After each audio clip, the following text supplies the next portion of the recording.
Hello everyone and welcome back to the channel. Now I'm going to be honest, but I'm not the best when it comes to car tuning, but with it being a big part of Gran Turismo 7, I wanted to see what sort of impact each level of upgrade would have on a car. And this is the car that I'm going to use today, the Ford Focus RS from 2018. But before we go to GT Auto and start putting on more and more performance parts, we need to set a baseline on a particular track, and where else to do it but to Brands Hatch. Now I'm going to do this on the Indy circuit layout, and without further ado, let's set that baseline time. And crossing the line to start the lap, carrying as much speed down the straight towards turn 1, kicking the back out and sliding around the corner but managing to keep the car pointed in the right direction, and moving up the hill towards the hairpin of turn 2. Just getting close to the inside apex, but not close enough, but keeping it tidy on the corner exit. I slammed the brakes for turn 3, taking a wide line through the corner, but back onto the power for the straight, keeping to the right side to get set up for turn 4. And just tapping the brakes to try and just kiss the apex. But shifting down to second gear, and the car gets a little bit shaky through the long turn 5, moving back towards the start-finish straight. Back on the power towards the line and around the final turn, moving up to 5th gear and crossing the line and completing the lap with a time of 57.616 seconds. And with the stock part time completed, it's time to go and put on the first set of upgrades. And the parts that I purchased are the sports computer, sports air filter, sports silencer, sports brake pads, street suspension, and the first level of weight reduction and soft sports tyres, coming in at a total cost of 14,000 credits. Moving back to the track, and I'm just showing the car's setup sheet so you can see the upgrades are all installed on the car as we move along to the lap.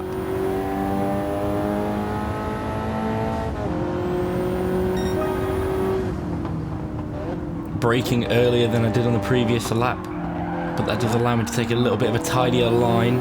Back on the power down the hill, up towards the bridge, braking and dropping it down to second gear for the hairpin. Not getting as close to that apex as I'd like, but managing to move my way down the hill now. Taking quite a lot more speed through that corner, sliding it through, almost going over the track limits down the straight towards turn 4. Taking wide through turn 4 but cutting tight on turn 5. Braking for the final corner. Just going around and straight back onto the power towards the line.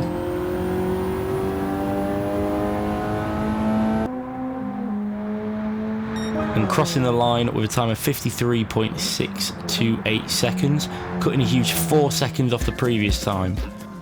Now let's head back over to GT Auto and spend some more money.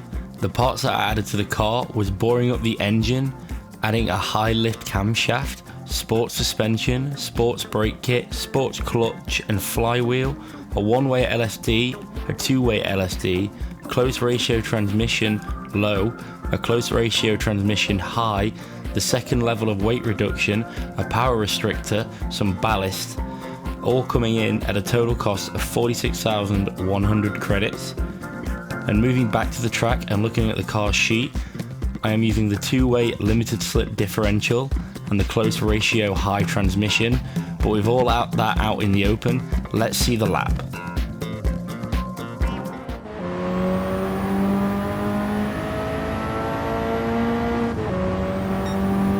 Crossing the line to start the lap and braking early to avoid the beach holiday over to the left. Jumping back on the power as soon as early to get as much speed up the hill.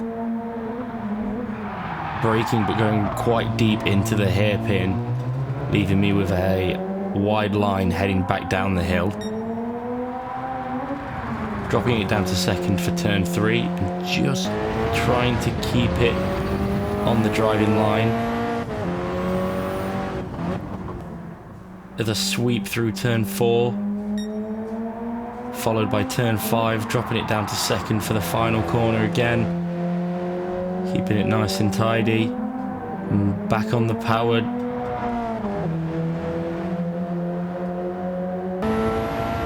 Heading down the main straight and crossing the line with a time of 52.982 seconds, taking off about half a second on the previous time. But now let's go back and buy some more parts. The parts added this time was a racing crankshaft, fully customizable computer, semi-racing silencer, medium RPM turbocharger, high RPM turbocharger, sports intercooler, high adjustable sports suspension, fully customizable LSD, the third level of weight reduction, and increasing the body rigidity. The level of upgrading cost 103,800 credits. Now looking at the settings sheet, you can see that I've put the high RPM turbo on the car, as well as added all the other new parts. But let's go and see if I can beat the last time.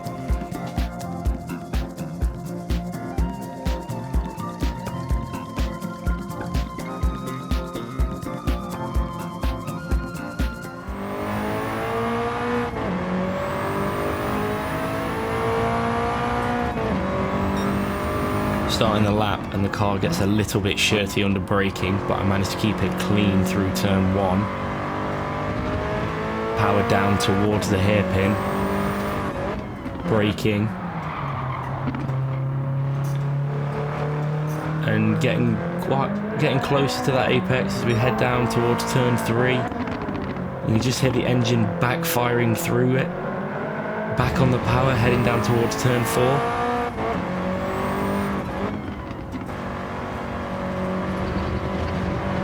Sliding out of turn 4, making it around turn 5, and heading a little bit wide around the final corner, back on the power.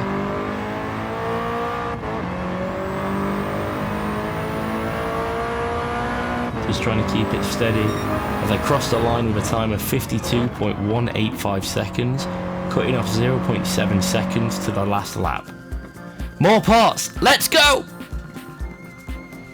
On this visit to GT Auto, I added engine balance tuning, polishing the engine parts, an anti-lag system, a racing intercooler, racing air filter, racing silencer, racing exhaust manifold, racing brake pad, racing brake kit with the slotted discs, brake balance controller, a fully customizable suspension kit, a racing clutch and flywheel, a torque vectoring central differential, a fully customizable racing transmission, and some racing soft tyres, with all this coming in at a cost of 158,700 credits.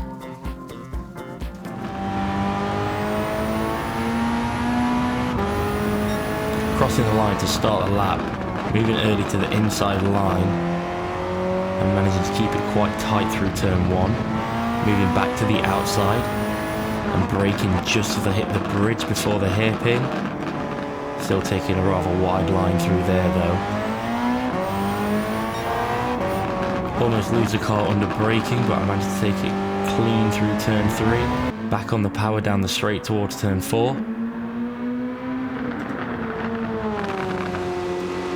Just cutting turns 4 and 5 quite nicely, braking down to second for the final corner. And just putting my foot back down on the floor for the final straight.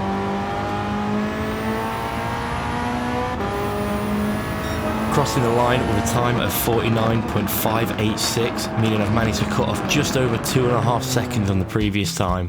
Now let's go over to GT Auto for the last time and get those final upgrades. Only a small list this time, including a nitro system, carbon ceramic brake kit, intermediate tyres and racing wet tyres, coming at a total cost of 160,500 credits. And moving back to the track for the final time, pulling up the car sheet, I've kept the racing soft tyres on, and I've also installed the new brakes and nitro system. Now let's see how much that helps out.